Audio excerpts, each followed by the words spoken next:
Bonjour à vous et bienvenue donc dans l'épisode 8 des tableurs, et aujourd'hui nous allons apprendre à traiter des tableaux de données structurés. Alors, la première chose que nous allons faire, moi je reste dans mon fichier tuto et nous allons faire simplement une nouvelle feuille. Donc moi c'est la feuille 17, vous ce sera certainement autre chose, peu importe. Ensuite vous allez aller donc dans le drive commun, dans le répertoire data, et vous voyez qu'il y a un fichier que je vous ai préparé qui s'appelle notes. Donc vous l'ouvrez et donc vous voyez qu'il y a des notes, des matières et des élèves. Alors on va simplement dans un premier temps copier. Vous voyez, il y a 49 lignes, 4 colonnes. Donc je fais copier, CTRL C. Je retourne donc dans tuto dans ma feuille et je vais simplement coller ça comme ça. Voilà. Alors, nous voici donc en face d'un tableau où il y a des élèves. Donc, simplement on sait s'ils sont garçons M, sexe masculin M ou sexe féminin F, des matières et des notes. Alors là, je vous en ai mis une quarantaine, il pourrait y en avoir une centaine, voire plus. C'est des notes qui pourraient par exemple être extraites de Pronote ou quelque chose comme ça. Alors l'idée c'est de pouvoir accéder de manière simplifiée à toutes ces données en faisant des synthèses, voire en étant capable, on verra à la fin, d'envoyer à chaque élève par mail son relevé de notes. Alors, première chose, quand on a un tableau comme ça, on peut vouloir le trier. Alors, je vais vous montrer ça. On sélectionne le tableau, hop là, jusqu'à la ligne 49, et on va dans Données, Trier, trier une plage, et vous allez sur Option avancée de tri de plage. Alors, on dit qu'il y a des lignes d'en-tête. Qui sait que la première ligne c'est les en-têtes, donc on peut par exemple trier par, je sais rien moi, par note, du plus petit au plus grand. Et hop, voilà, on a toutes les notes qui vont, tout notre tableau qui va être trié, donc du plus petit au plus grand, depuis la note de Julien qui a 4 en langue, la moins bonne note, jusqu'à Iris qui a 19 en SNT, mais en note. Alors, c'est quelque chose que l'on peut faire, que je vous montre, mais en réalité qu'on va très peu utiliser. Donc je vais faire CTRL Z pour annuler ce qu'on vient de faire. Pourquoi? Parce qu'en fait, trier les données, ça les modifie, et du coup, c'est toujours une source potentiel d'erreur. Alors ce qu'on va plutôt vouloir faire quand on a des gros ensembles de données comme ça, c'est faire des filtres pour accéder simplement à une partie des données. Alors je vais sélectionner la première ligne là, élève, sexe, matière, note, et je vais aller dans données, créer un filtre. Vous voyez là, créer un filtre. Donc je clique, hop, et vous voyez apparaître donc ce petit icône en face de chaque colonne. Et en fait, ce petit icône va nous permettre tout simplement de voir simplement les éléments qui nous intéressent. On va prendre un exemple. Si je veux voir par exemple que les notes de Ilan, ben je vais cliquer dans cette icône-là. Alors vous voyez, tous mes élèves sont sélectionnés. Donc je vais faire effacer. Pour l'instant, je veux aucun élève et je vais simplement cocher le nom de Ilan. Donc je fais OK. Et vous voyez donc que j'ai simplement les notes de l'élève Ilan. Alors, ce qui est très intéressant aussi, c'est de voir, vous voyez qu'en fait, ça a caché les lignes. Elles sont toujours là, en fait, les lignes 2, 3, 4, 5, 6, 7, etc. Même celles qui sont après Ilan, vous voyez, donc ça passe de 13 à 50. Donc en fait, tout ce que ça fait, ça, c'est que ça ne nous montre que les élèves que nous avons sélectionnés, en l'occurrence Ilan. Si par exemple, je voulais voir que les élèves, que les notes de maths par exemple, donc je cliquerai là, je dirais je veux voir rien, puis je veux voir que les notes de maths. Mais en fait, comme j'ai deux fils, j'ai Ilan et maths, j'ai la note de Ilan en maths. Si je veux voir tous les élèves, les notes en maths, je clique dans mon petit icône filtre, je fais tout sélectionner, donc je vais voir tous les élèves. Et donc voilà, j'ai les notes de tous mes élèves en maths. Vous voyez, donc c'est une manière très pratique de filtrer les données pour voir celles qui nous intéressent. Je pourrais voir par exemple, je peux faire des filtres sur des conditions. Par exemple, je peux aller là dans Notes et je dire je veux faire une condition. Alors par exemple, je veux les notes, imaginons, qui sont inférieures à 10. D'accord, donc voilà, je veux les notes qui sont inférieures à 10. Alors pas spécialement pour les maths, pour toutes les matières. Donc je fais tout sélectionner là, et hop, vous voyez, j'ai tous les élèves qui ont des notes inférieures à 10. Alors je peux modifier mon filtre, hein. Je fais donc tous les élèves qui ont des notes inférieures à 8 par exemple, qui sont en difficulté. Vous voyez, voilà, j'ai Ilan en sciences, Félicien en maths et en français, Julien en français en langue, Céline en maths, en sciences et en SNT. Voilà, donc ça c'est une manière très, vous voyez, très pratique. Alors quand je veux annuler un filtre, vous voyez, je clique là et je fais aucun. D'accord, qui me permet donc de voir simplement une partie des données que j'ai sélectionnées. On n'a pas du tout touché aux données, hein, on a simplement créé donc cette ligne de filtre ici dans la première ligne. Alors, ce que je pourrais aussi vouloir, c'est avoir une espèce de tableau de synthèse de tous ces élèves et de toutes ces matières. Alors ça s'appelle un tableau croisé dynamique. Alors on va voir ça ensemble. Donc vous voyez, c'est très simple. Je vais sélectionner toutes mes données. Donc voilà. Et je vais faire insertion. Hop là, tableau croisé dynamique. Alors il me demande où est-ce que je veux le mettre. Alors pour que ça soit plus simple pour nous, on va le mettre dans la feuille existante. Alors il me dit où tu veux le mettre. Alors je vais le mettre tout en haut, ce sera plus simple. Je vais le mettre par exemple ici en F2. Voilà. Il me dit c'est bon, tu peux le créer. Alors un tableau dynamique, alors je vais légèrement me décaler que vous voyez mieux. C'est un tableau, comme tous les tableaux, qui a des lignes et des colonnes. Alors évidemment pour l'instant il n'y a rien dedans parce qu'on n'a rien choisi. Alors vous avez un petit menu, vous voyez, qui s'est ouvert sur la droite ici et qui va nous permettre justement d'optimiser tout ça. Alors qu'est-ce que l'on veut en ligne? Nous en ligne on veut des élèves. Alors hop, on va mettre les élèves, vous voyez, hop, tout de suite ils apparaissent. Qu'est-ce que je veux en colonne? Je veux des matières. Voilà. Et qu'est-ce que je veux à l'intersection? Je veux les notes. Hop. Voilà. Et puis la synthèse, je ne veux pas faire la somme, ça n'a pas grand sens, donc je voudrais la synthétiser par la moyenne. Donc vous vous rappelez en anglais, c'est average. Voilà. Et vous voyez que donc en quelques minutes, en quelques secondes même, je me suis créé un tableau de synthèse de tous mes élèves et de toutes mes notes. Alors je peux, comme les colonnes sont un peu larges, je vais les rétrécir. Je vous rappelle qu'on se met à l'intersection des deux colonnes. On fait un double clic. Voilà, et ça me met donc la largeur minimale. Voilà. Très bien. Alors ensuite, je peux faire un peu de notes. Hein. Si je veux remplacer average par moyenne, je peux. Si je veux par exemple enlever les décimales, eh bien je me mets là, et vous vous rappelez, c'est ce petit icône là qui enlève donc des décimales. Donc je vais en garder une classiquement. Pareil ici, je vais garder simplement une décimale pour tout le monde. Voilà. Donc j'ai ma moyenne par élève, j'ai ma moyenne par matière, et j'ai un petit tableau de synthèse extrêmement bien fait et bien présenté. Je peux m'amuser par exemple à centrer tout ça, si je veux que ça soit plus joli. Petite icône ici, centrage, et voilà. Donc voilà comment en quelques secondes, à partir de données brutes, faire une synthèse. Alors ce qui pourrait être intéressant maintenant, c'est d'arriver à sortir par exemple un relevé de notes par élève qu'on pourrait par exemple automatiquement lui envoyer par mail. Alors on va faire ça, je vais vous montrer. Donc je vais mettre relevé des notes. Voilà. Pour donc l'élève.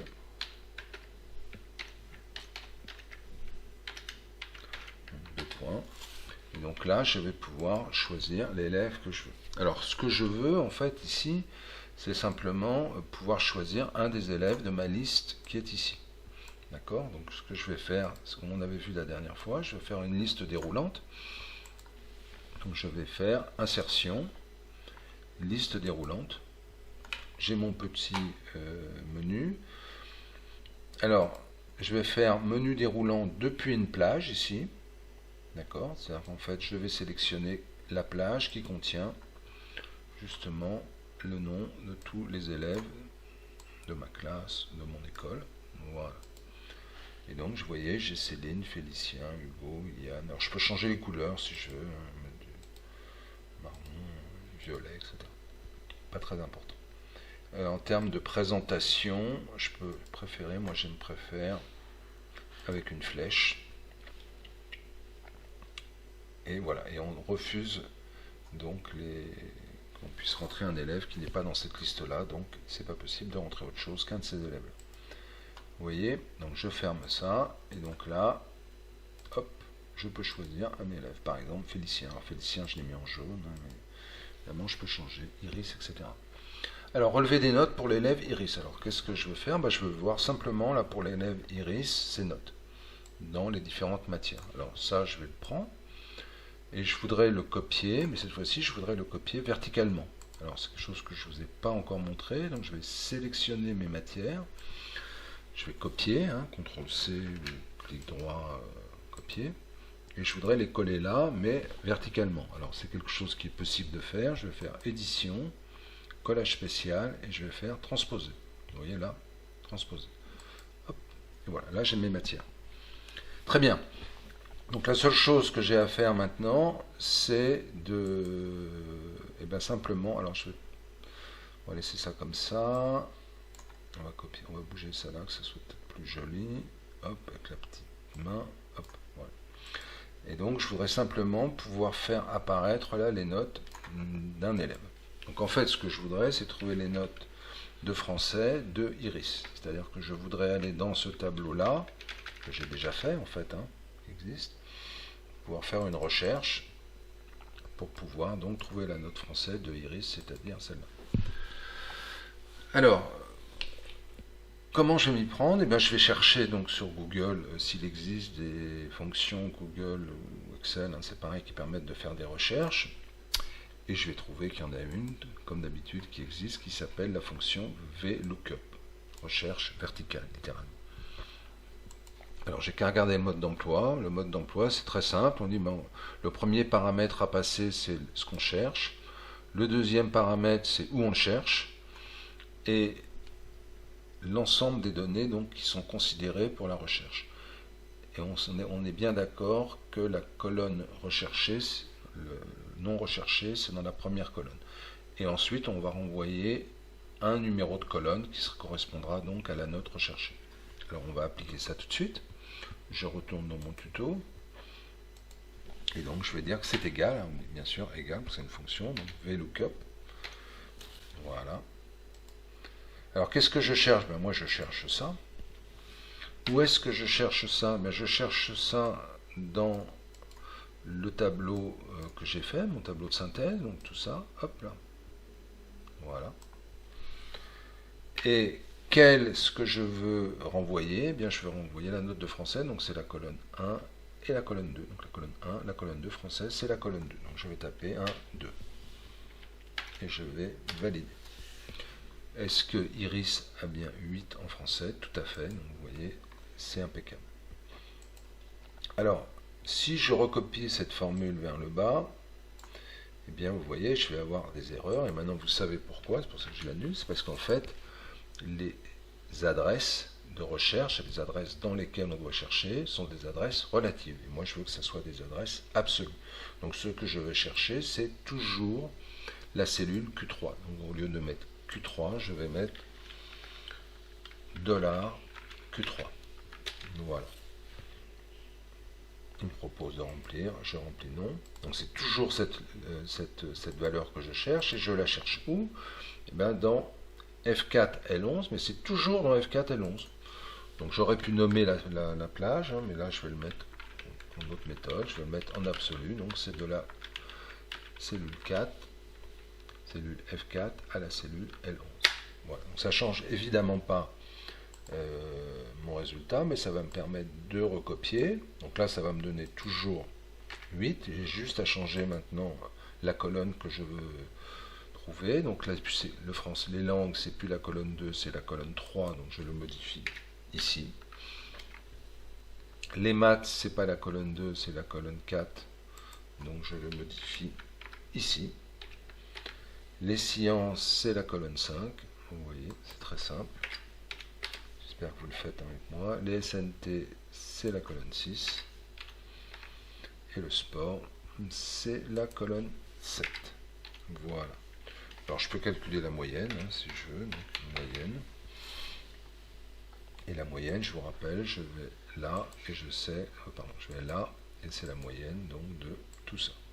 J'espère qu'on aura la même moyenne, 12,6 pour Iris et 12,5 pour Iris. Évidemment, ça dépend des arrondis. Ok? Mais les notes sont bien les mêmes. Hein. Si on regarde Iris, 8, 11, 9, 16, 19, 12. Voilà. D'accord? Alors je peux présenter ça un peu mieux. Par exemple, tout ça, je peux centrer. Je vous rappelle que ça se passe ici. Ouais, je centre. Ça aussi, d'ailleurs, je vais centrer. Et puis, par exemple, ça, je vais le mettre en gras. Je peux envoyer un petit message à Iris. Hein. Je peux, par exemple, lui mettre... si elle a réussi ou si elle a échoué. Donc ça, je vous rappelle, ça te fait avec la fonction si, en anglais if. Donc égal, if quoi? Bah, si cette note-là est inférieure à 10, à ce moment-là, donc point virgule, je vais écrire le mot, par exemple, échec. Point virgule, mais sinon je vais écrire le mot succès. D'accord? Pour évidemment choisir d'autres formules. Voilà.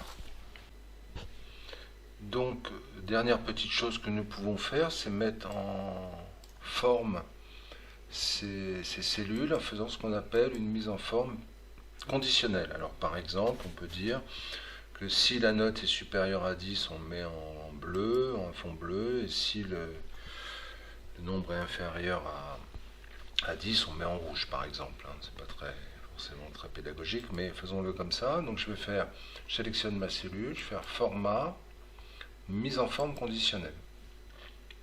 Et je vais dire, bah, si on va appliquer en Q11, on va dire si Q11, par exemple, est inférieur à 10, eh bien, je vais par exemple mettre un fond rouge et je vais écrire en blanc. Voilà. Ok. Et on va mettre une deuxième règle. On va dire par exemple que si Q11 est supérieur ou égal donc à 10, eh bien on va le mettre en bleu, la couleur du ciel, et on va le mettre en blanc. Ok. Voilà. Donc vous voyez, on a mis une forme conditionnelle.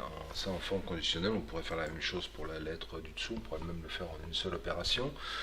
Mais je crois que nous avons vu aujourd'hui pas mal de choses. D'ailleurs, les formes mises en forme conditionnelle peuvent vous servir par exemple pour des tableaux comme ça, qui sont des fois difficiles à lire. Parce que vous voyez, toutes les lignes peuvent se confondre. Vous avez un format là qui est fait pour ça, qui s'appelle couleur en alternance, par exemple. Vous pouvez choisir par exemple ce format là.